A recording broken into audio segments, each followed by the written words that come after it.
Hello, ladies and gentlemen. I'm Sky Knight. So I was on Fedora for about a month or two, I want to say. Getting used to that.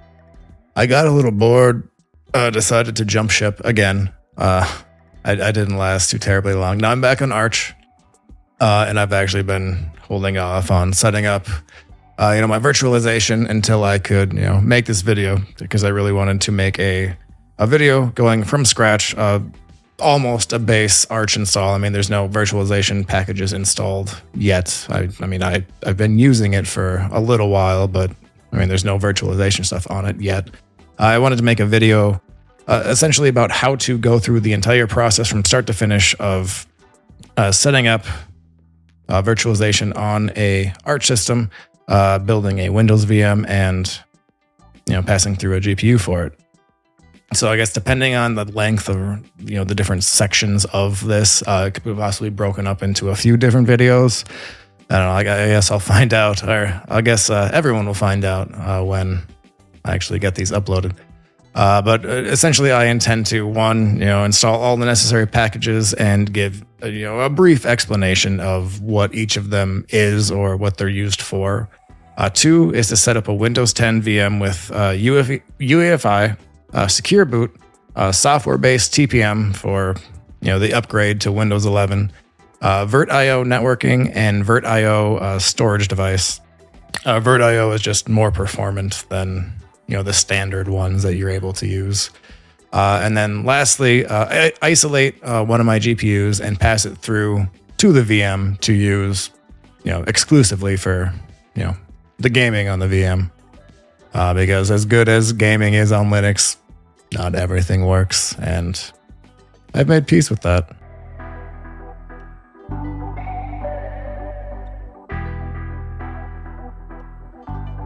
All right, and the first thing that we're going to want to do is make sure that your BIOS has virtualization enabled. To figure out how that is, you can either look through your motherboard manual. If you don't have your motherboard manual, you can just Google, motherboard manual name plus enable virtualization, and I'll actually show you how to find the name of your motherboard. You can just open up really any terminal, and we're going to just cat out a file. So cat sys/devices/virtual/dmi/id/board_, and if you tab over, you'll see that there's a few different options here. We're going to want a few of them. So just opening bracket, vendor, name, version. And what that's going to do is it's going to essentially cat out the name, the vendor, and the version, just all in one line instead of doing it in 3 different lines. So you see, I have a X570 Aorus Ultra. So X570 Aorus Ultra, enable virtualization. And looks like the very top hit for me looks like it is legit. Yep, this is how you do it on my motherboard anyway. You go into advanced CPU settings, and then you enable SVM mode. By default, it's disabled. Just enable it, save it, restart your computer. If you have a different motherboard, I'm sure it's just as easy. Again, you can just use this command, which will be in the description, to get all the data on your motherboard, and just Google it.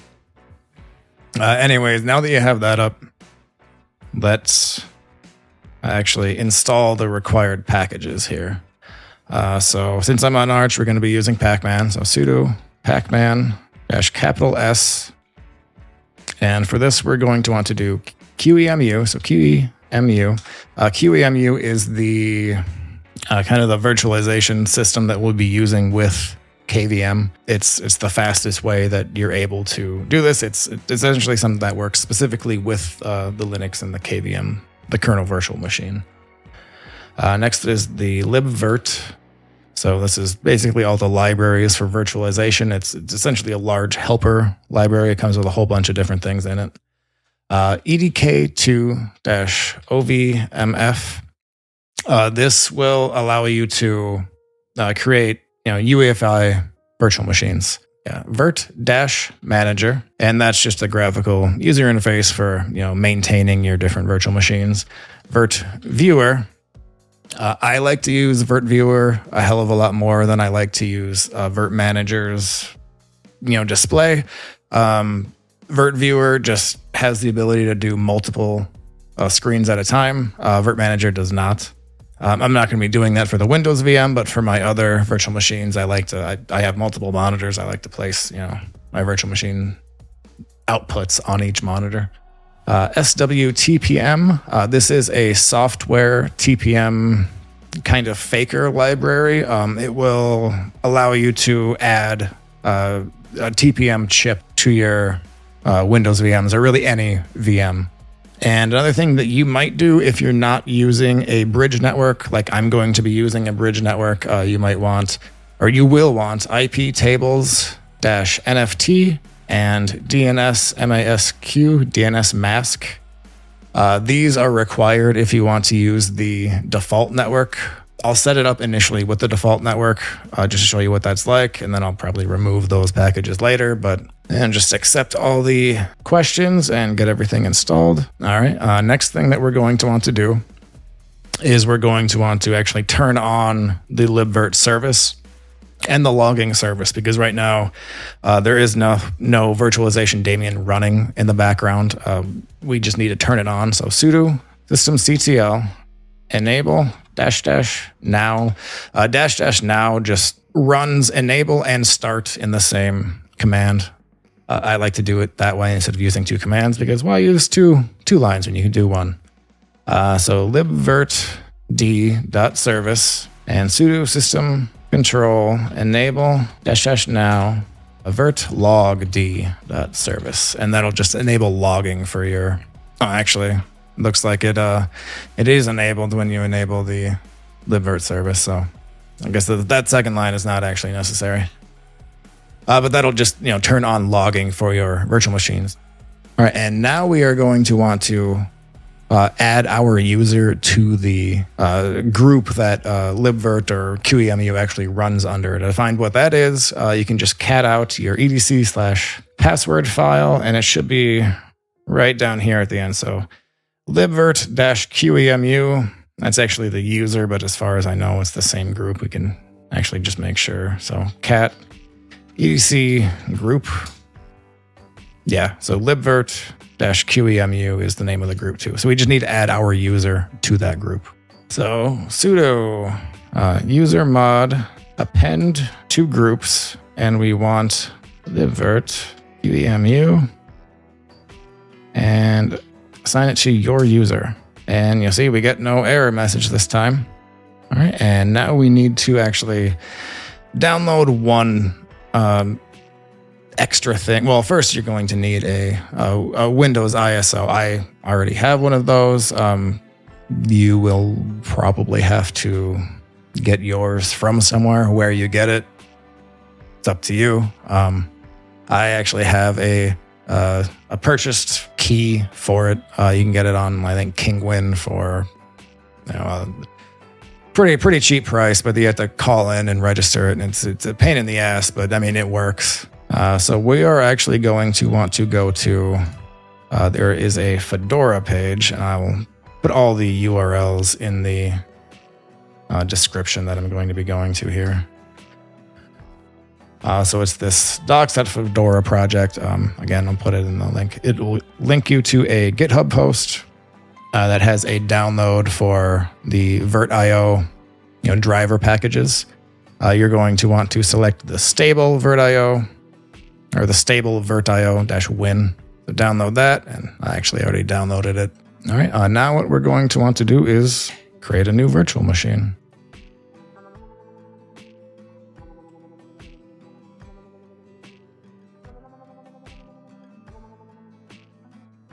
I'm pretty sure I have a polkit running right now. Do I not?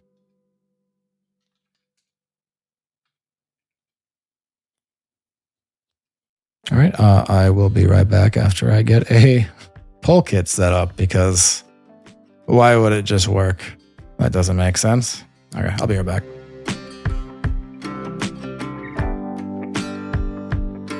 Okay, we're back. I just installed the GNOME polkit. So I did sudo pacman -s, -s polkit-gnome, and I already have it installed. And then I just needed to run it. So it gets installed at /usr/lib/polkit gnome, and then so you just run this. And actually the URL that I got it from is here. So you just go on the Arch Wiki, search for polkit, install any of these. Should all work. I have GDM as a display manager because it's just easier to have a display manager than it is to look at a blank screen and type in your username and password and click Start X. But yeah, I installed polkit-gnome, and then I just have this running in a different terminal. I didn't restart or add it to my BSPWM config or anything. So I'll do that, before I actually restart my computer again. But here we are. And one thing that I did find out is I added my user to the incorrect group, because when I open up virt-manager again, it's prompting you, and it shouldn't prompt you because you should be in the correct group. So it must not be. Oh, I didn't actually add myself to that group. Did it not work? Oh, sudo. Oh, what was it? Sudo usermod a-g. What was that? Not the libvirt-qemu. It looks like it should work, right? And what was the user name? Well, I guess maybe let's try adding the user to just the libvirt one.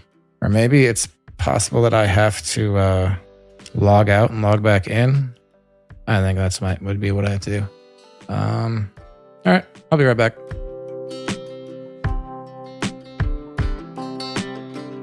All right, and we're back. Looks like I just needed to restart. Now I'm in both libvirt-qemu and libvirt groups. So now I definitely shouldn't be getting prompt, although, I mean, I didn't try this out before, so who knows? I probably will still. Virt-manager. Nope. Okay, there we go. So we connected without being prompt. I mean, if you don't want to not enter your password every time you open virt-manager, I guess you don't have to. It's just a huge pain in the ass to have to do that, so I would recommend doing that. But yeah, you do you. You do you, boo. All right, and now let's actually get down to setting up our system. This isn't going to be, really a tutorial on how to use virt-manager. I've done videos with that. You can look. I don't know. I'll probably put it up there somewhere. Yeah. Let's just get going. I'll close out this. So we're gonna create a new virtual machine. It's going to be from an ISO, and let's find one. Okay, and I'm going to add a pool that contains my ISOs. I have them on a Nextcloud drive so that I basically always have access to it. So here, call it ISOs. It's a file system directory. Yep. Refresh that, and we want to select this Windows at ISO, and doesn't want to detect it, so let's just type it in. Windows 10. Memory, I'm going to give this 16 gigs. You can give yours whatever you would like. And I'm going to give this all of my threads. Because when I'm going to be gaming in it, that's what I'm going to be doing. So I have an NVMe drive specifically to put this on in my system. In your system, you're fine with just creating creating its own storage, or if you want to, select a custom storage of where you want it, you can do that too. To do that, you would just create essentially just another folder. I call it VM storage or something. Actually, you know what? I will set up the VM storage because I'm going to be doing that eventually anyway. The VM storage. And I want to actually put that in my home. And in there, you can just create a new volume. I would recommend QCOW2. Well, actually, I'd say QCOW2, but if you're doing UEFI, it's not going to matter. Backing up a QCOW2 image is a huge pain in the ass. Might as well just do raw to get that tiny little bit of extra. Give it however much you would want. Windows thinks it needs a lot. I mean, it does need a lot, especially if you're going to be playing games on it, but you know, what have you. But I'm not going to be doing that. I'm going to be giving it an actual physical disk. And it is going to be, actually, let me check. LSBLK, I'm putting it on NVMe 2 and 1, wherever that is. NVMe 2 and 1. Open that up. Oh, and we need to format that quick. So I'll actually show you how do I go about doing that. So sudo fdisk dev NVMe 2 and 1. And you can type M to get help. I know that it's going to be O is what I need to press. So O to make a new partition table and write. Okay. And that's as easy as it is to redo that. So let's finish that. Create a new volume on this. I'm going to call it Tasselhoff. I'm actually going to give it raw. And I wanted to give it everything on this. But I believe that it's not going to do it exactly. Oh, it did. Oh, no, it went to 8. So it rounds down to the nearest 10th. So that's kind of a pain in the ass. And yep, definitely grant permissions for that. I'm going to call that Tasselhoff again. If you're not aware, Tasselhoff is a character in the Dragonlance book series that is by far and above the best book series that has ever been written. If you haven't read them, read them.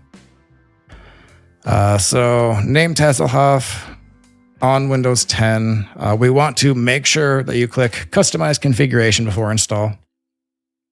And this is where you would do the network. Oh, I didn't actually enable the network. But we're going to be doing a bridge network. Well, I did say that we're going. Okay, so let's enable the default networking, actually, just so you can see it working that way. And to do that, I'm going to need a little help. Throw this onto a different screen. This is the PCI Passthrough wiki on the Arch Linux. It's great. Just like everything on the Arch Linux wiki is great. So I believe we're going to want to go to configuring libvirt.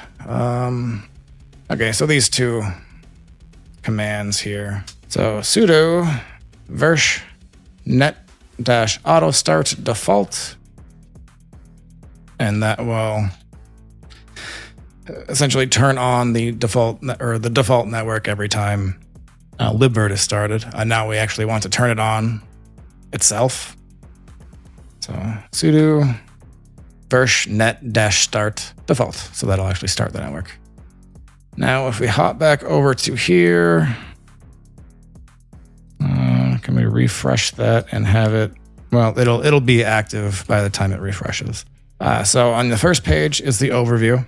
You're going to want to make sure that the firmware is onto x86_64, the secure boot one, specifically for Windows 10. If you're not using Windows 10, then it doesn't.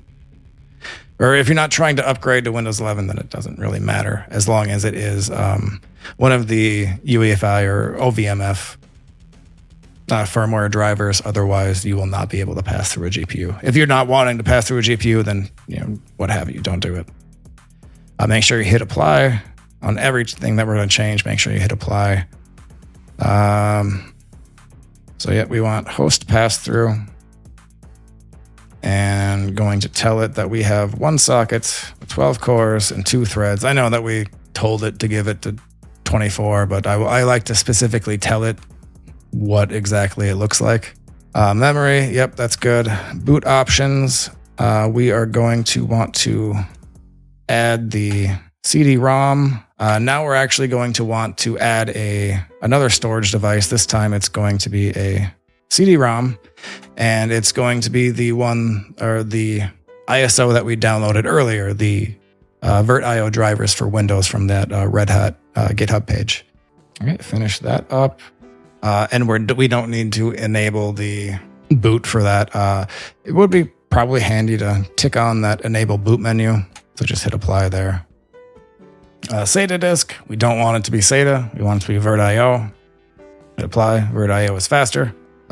These, it's fine to keep as SATA. Well, I mean, you don't have an option to do anything other.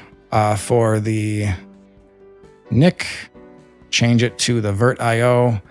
And you see that the default network is working there. I'm going to change mine to my bridge device.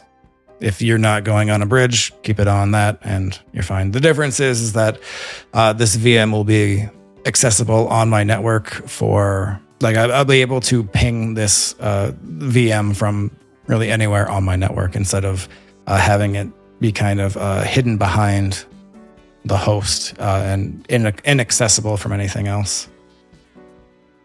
Tablet, we don't need tablet. Don't ask me.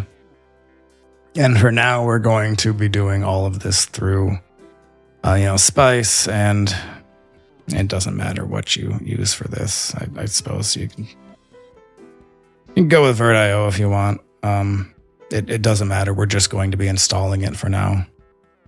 And that is all that we're going to be changing at the moment. So click on begin installation. And I'll just bring this up here. And you didn't see that. It said, press any key to boot from DVD, which is what we did. Okay. Install now. And the reason I'm showing you how to do this is there's a couple extra steps. I will enter in my key and jump forward so you won't see that, but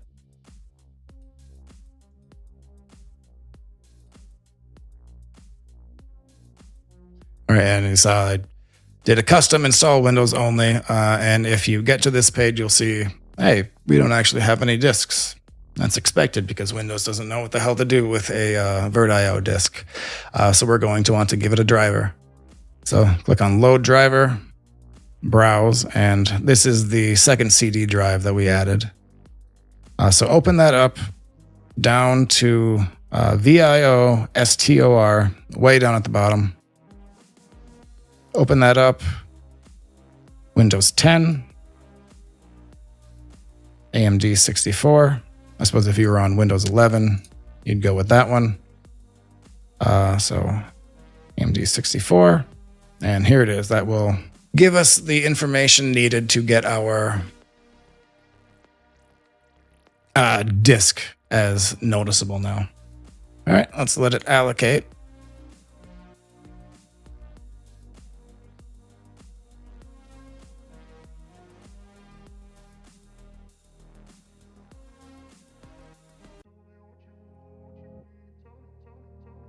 And looking at this, 899 gigs seems like a very strange number for what I told it to do. Let's see, make sure. Oh, I gave this to my home drive. We don't want that. Okay, we're going to be canceling this. Yeah, if anything seems fishy or off when you're doing it, double check, because that is definitely not correct. So force off, don't ask me again, and then delete this. I don't know how I forgot to do that. Okay. Yeah, don't ask me again. Okay. Wow, that was okay, I'll run through this quick.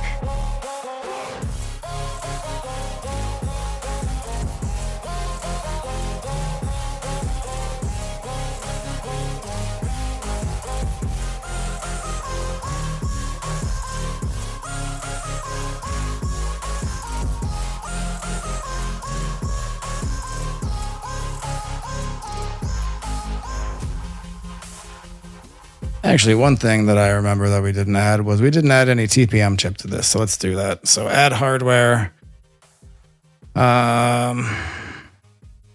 TPM emulated. Okay. Now we'll start back up. So yeah, just add TPM chip if you want to install Windows 11 eventually. Now we'll just speed back to where we were initially.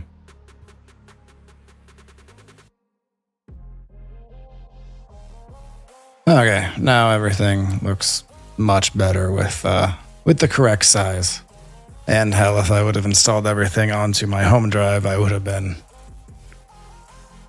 a little sad as soon as I immediately ran out of memory when I was recording that video, or this video.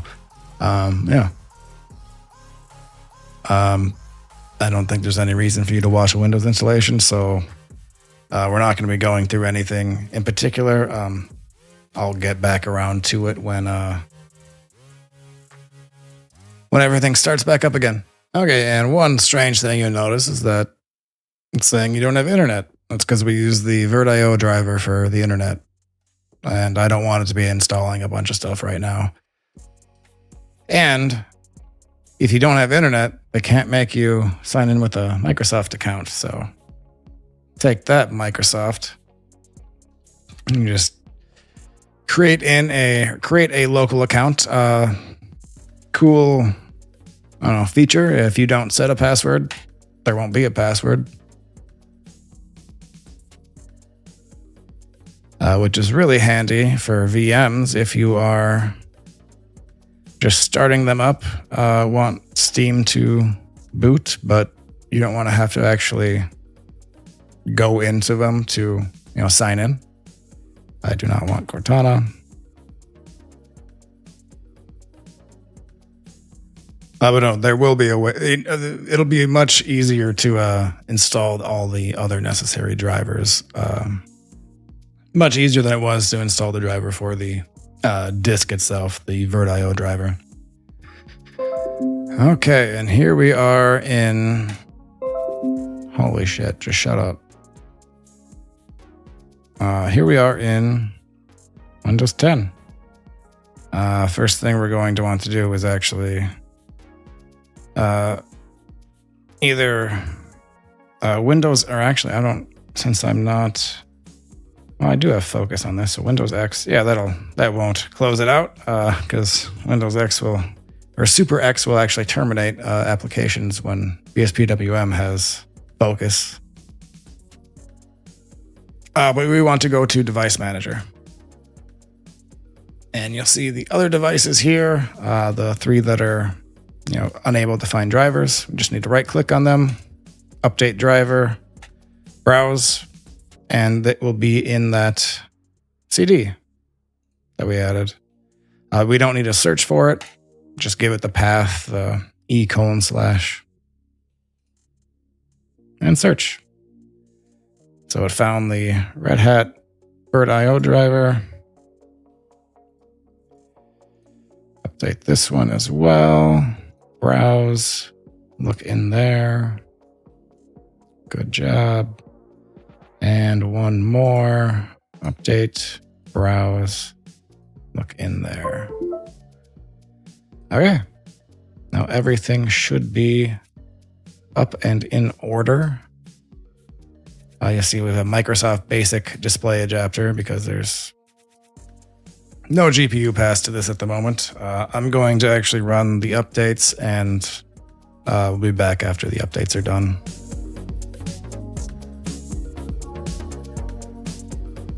All right, and we are back with an updated Windows 10 system. Now I'm just going to shut it back down. And I'm probably going to have to uninstall a whole bunch of things that are just reinstalled. But for now, that's fine. So let's close that out. Now let's work on getting our GPU isolated. To start doing that, we're first going to want to figure out what our The device IDs of our DPUs are, so lspci-nnk will get you what you need. What you're going to be looking for is this VGA compatible controller. The 3080, I do not want to pass in down here. I will be passing in my 3080 Ti, so we'll be passing in the VGA device as well as the audio device associated with it. Otherwise, you just won't have audio, which is the point. But the number that we want is actually this right here. So for me specifically, it's this 10DE:2208 and the 10DE 1AEF. So I'm just going to throw those into a terminal just so I have them readily available. In your BIOS, you're going to want to make sure that you have IOMMU turned on. To do that, on AMD, it's pretty simple. If you have that, if your CPU enables that, it's on. You don't have to do anything with it. With Intel, you may have to go in with the BIOS and update that. Again, likely the best option for that is just simply to Google it. Since I'm on AMD, I'll be going over that. However, again, if you are going through this on a non-AMD chip, the wiki page for the PCI pass-through via ovmf will be very helpful. You will want to jump to the number 2, setting up IOMMU. And I'm not going to go through that here. I'm going to be going through the AMD side. For Intel, it's essentially just adding this parameter to your grub. It's simple to do. I don't need to do it, so I'm not going to be doing it. So the first thing that we're going to want to do is we're going to want to add a file to our modprobe.d, essentially just a custom user-made modprobe. So sudo vim, I'm going to be using vim. It's in /edc. I'll actually make this bigger now that I realize that it's small. /edc/modprobe.d, modprobe.d, and then you can call it whatever you would like as long as it ends with .conf. I would recommend calling it vfio.conf or PCI passthrough.conf or really anything that you will know what it is. Again, you'll want to be doing that as sudo. And we're just going to be options vfio-PCI IDs equal, and we're going to want to paste these in. So paste in the VGA device, separate them with a comma, paste in the audio device, write and quit out of there. Now we're going to want to add a few things to our init RAM system. Essentially just make sure that some modules are loaded beforehand. So sudo vim. This is in /edc/mkinit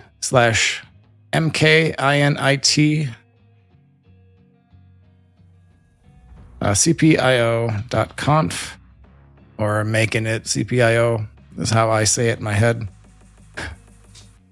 And we're going to want to jump up to the modules here. If you have any like NVIDIA or AMD modules that you are loading early, you're going to want to put these before them as they're read left to right in order. We're going to want VFIO_PCI, VFIO_IOMMU_type1, and VFIO virtqfd.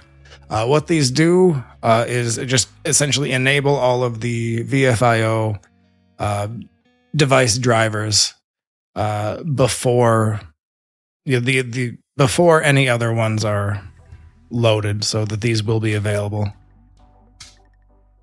Actually, another thing that we're going to want to do is in this file, just make sure that in your hooks you have this this mod conf in there. It doesn't matter where, it just needs to be in there somewhere. So now let's update that. So sudo making it cpio -p, and that'll rebuild everything. And I think if you did have to add a grub command, you would want to update your grub. So sudo grub -make config -o /boot /grub/grub.cfg. That should be where it is on Arch. If it's not, it's wherever you put it when you installed Arch. You can run this, and as long as you didn't change anything, I mean, nothing's going to break.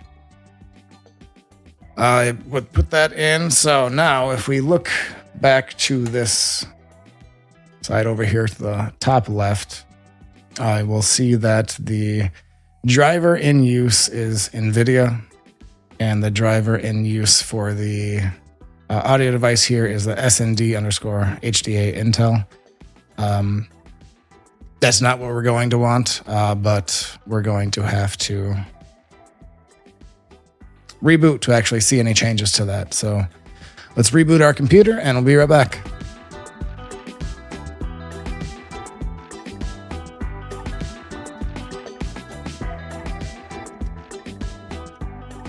All right, and we are back. As you can see, after the reboot, I have a VFIO-PCI as the driver for the 3080 Ti, as well as for the audio device on the 3080 Ti here. I did have to alter the way that I did things because, unfortunately, the audio device for the or the device ID for the audio on both cards was the same, so it was causing an issue. So I had to actually do something different for this. It was pretty simple to do, and this will actually walk you through it on the VFIO page. If we jump down to yes, if we look for this using identical guest and host GPUs, even though they're not identical, since one of the devices IDs was the same, it was causing a non-boot issue. So I just had to go in and undo the modconf or the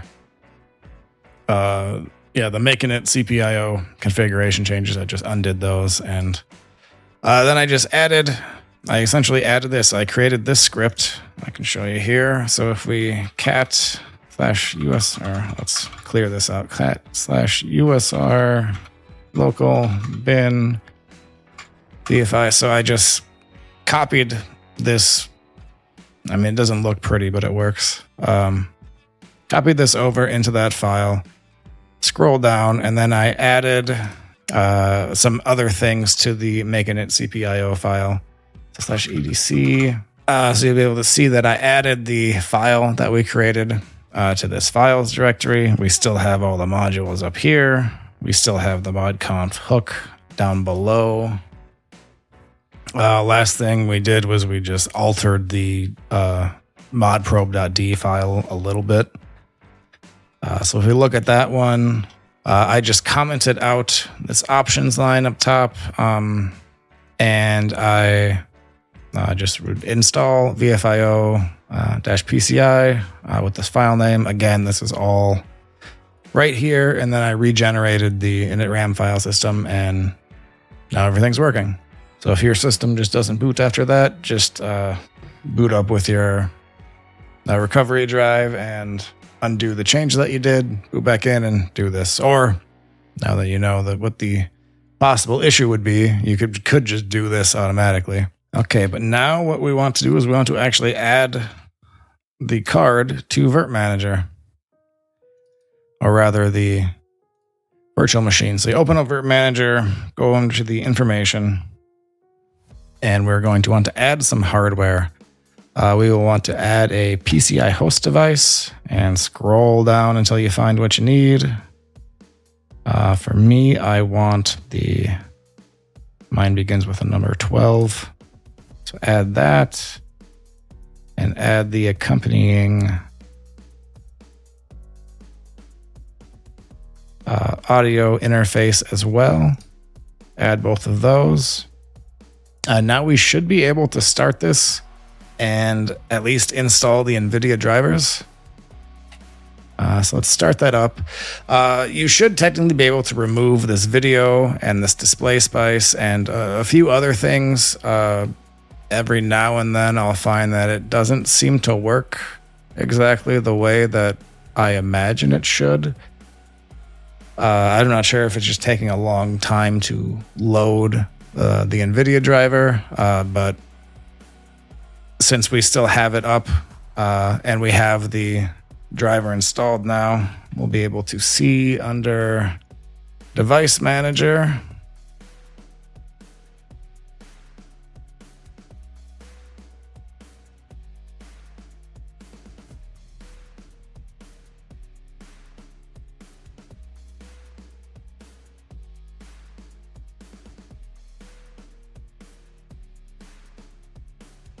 And if we look in we've got our 3080 Ti set up. And now you won't have to go into this anymore.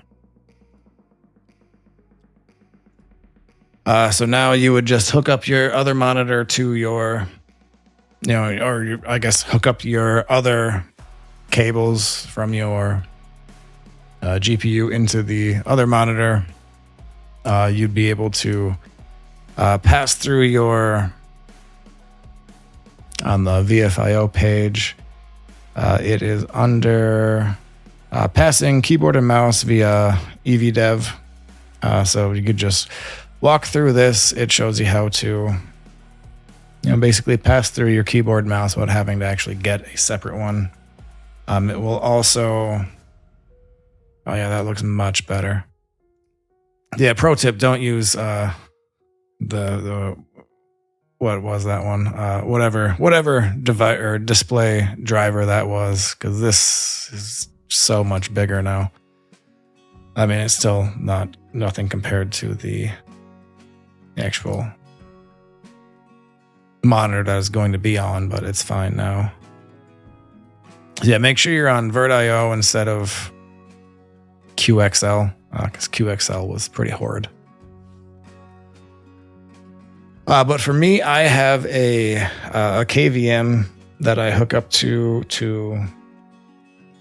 basically pass the same set of keyboard and mouse that I have over to the VM, passes through the display signal to the monitors. So there's only one set of monitors, or only one set of cords going to my monitors. I just have a clunky box over here. I got my main rig set up to it. I have my now the VM set up, and I have my work laptop set up to it, so they're all able to be switched to and from with the click of a button. The displays will change, the keyboard will change to be whatever device it is. It's pretty sweet setup. Yeah, this took far longer than I anticipated. The issue with the duplicate IDs for the audio device was throwing me for a loop for a bit. So, I went through that pain so you don't have to. Yeah. Anyway, well, thank y'all for hanging out with me. I'm Sky Knight. Have a good one.